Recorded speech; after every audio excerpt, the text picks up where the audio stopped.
Because, I think they're more emotional than I am. But it's actually on the contrary. It's harder for us to open up to you guys.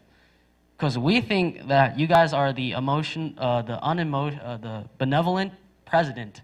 And we don't know any of your emotions, and we don't know how you work, or like if you have pressures at all. Like I said before, like me and Peter said before, it's baby steps. You slowly open up, like saying, okay, oh, how was your day today? How was your day at school today? It's a gradual process, and it's just something that takes time. Also, when you come home from a hard, long day of work, one thing you shouldn't do is yell at your kids. Even though you might find this is some kind of way to relieve stress, this actually doesn't help in the end. Because what happens? You get in a fight with your kids, both of you are angry, both of you have more stress, and communication is just broken down. So don't yell at your kids, it helps no one. I would say, sorry, my son, if I did that wrong. And before you as a high school student, as my son, I never been a parent before. So we will learn together. I wasn't talking specifically about you, but thank you. All right. All right, so why don't we have the next group come up and talk about dating and marriage? The hardest subject to learn about.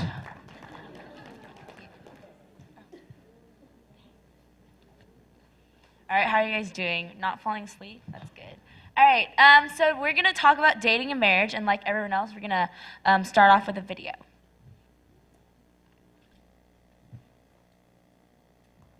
So do you think there's like pressure to date in high school? Sometimes, like maybe peer pressure, but then like when your friends dating, don't you sort of have that urge to maybe like date once just to see how it feels like? Like No. Not really. Not really? No. That's good. At least not for us. Yeah, like I think there's more in like middle school, I've heard. More pressure to date in middle school? Yeah. Yeah, definitely. Yeah, definitely from your peers. They're doing it, you want to do it, everybody else wants to do it. Okay. What do you think is like the right age to start dating? Maybe around like, I would say, I don't really have an opinion. Maybe like somewhere in high school, pretty good. I would personally like to date like toward the end of my senior year or something. Okay. But yeah. That's cool. So, do you guys talk to your parents about dating at all? Yes. Really? Okay, that's good. Is that like a conversation you enjoy? Is it fun. entertaining? Yeah. That's good. Do your parents have any like rules for dating? Length.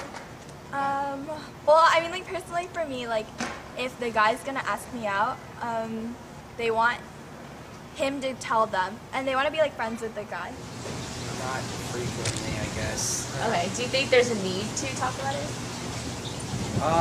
More or less. I think they should be willing to listen if there is a need to speak about it, but just be more open. Oh yeah. What do you think is like the point of dating in high school, or like why do people date in high school? I think some people date because they don't want to feel lonely. So Yeah. like a companionship, Yeah. like someone to hang out with. I mean, if you don't have like a good best friend, then I guess maybe you're looking for a Boyfriend. Yeah. Would you say that has anything to do with like maybe their self-confidence or like their identity? Well, yeah, I think so. Like some people, like if they're insecure, they want someone to like reassure. All right.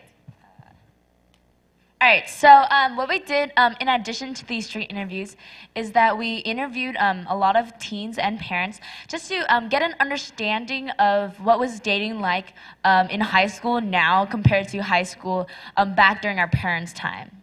So we're just going to go through the questions we asked and take a look at the responses. So the first question was, what is/was dating like in high school? Now, I'd like to ask all of you to take a moment and think about that question for yourself. Maybe parents, look back on your joyful childhood and think about what was your high school life like. Okay. All right, so let's take a look at the responses. So overall, what we found was that dating in high school was actually quite similar for both parents and teens. You know, stuff like watch movies, eat lunch together, you know, walk to school together. However, there were differences. And one of the biggest differences was that parents didn't really date in high school. Like, actually, out of all the parents we interviewed, all of the parents except one said, like, no, nobody dated in high school. And my mom further added that it was even something to be ashamed of, and that people looked down on people who dated in high school. In comparison, though, like nowadays, around 80% of teens have dated, are in a relation or have dated at least once during their high school career. So, you know, no dating versus a lot of dating. It's a big difference. Another difference is that nowadays there's much more physical intimacy in high school relationships, and that's just something that for us is very normal, and it's like expected in a relationship. Another difference is that back then, there was no such thing as like a hookup. So now maybe parents have heard of the term hookup before and aren't entirely sure what that means. Basically, a hookup can mean a lot of different things for different people, but basically it's like the physical part of a relationship without the emotional part. So usually it's like, it can be like one night, or it could be like a day or like a couple days, but it's usually just like really short. So just like short, physical, and like no strings attached. So yeah, that's quite prevalent in high school nowadays. And generally, it's looked down upon for girls, but there are guys that take pride in their hookups and like, oh, how many girls did you hook up with, and stuff like that. So that's something to be aware of. Let's take a look at our next question.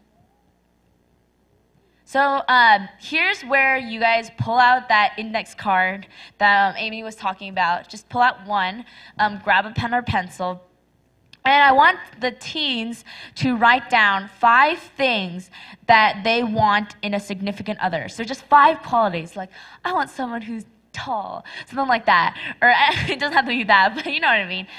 For parents, I want you to write down 5 qualities that you want in your teen significant other. So what do you want your son or daughter's husband or wife to be like? Just write down 5 qualities. I'll give you a moment to do that.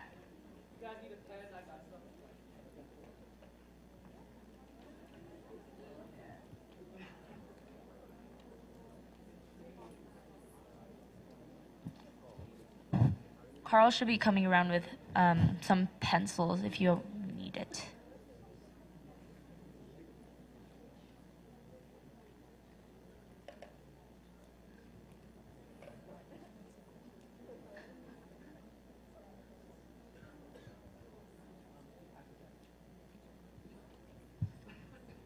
All right, so I guess we'll move on since we're a little bit tight on time. Go ahead. Okay, so overall, from our survey results, both parents and teens thought that personality, good moral character, and compatibility were the most important. Physical appearance also held some importance, but compared to personality, good moral character, and the compatibility, it was at the bottom. Parents also thought that good education and financial and emotional security were important because they wanted to have a good, stable marriage. Teens also thought that intellect was important because they wanted to have meaningful conversations. Okay, so the next question is, what do you think is the right age to start dating? So raise your hand if you think teens should start dating in college.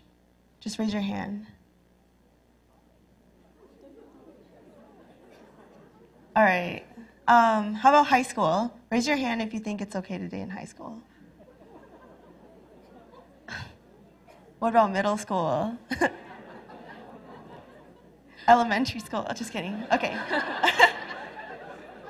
Okay, so from the survey we took, maturity was probably the most important to start dating. So it all depended on how mature you were and if you can handle a relationship at the age you are. But most of the parents said that college is the right age to start dating because in high school you should start focusing on your schoolwork, and then once you move to college, you can start going and like looking for your significant other. But teens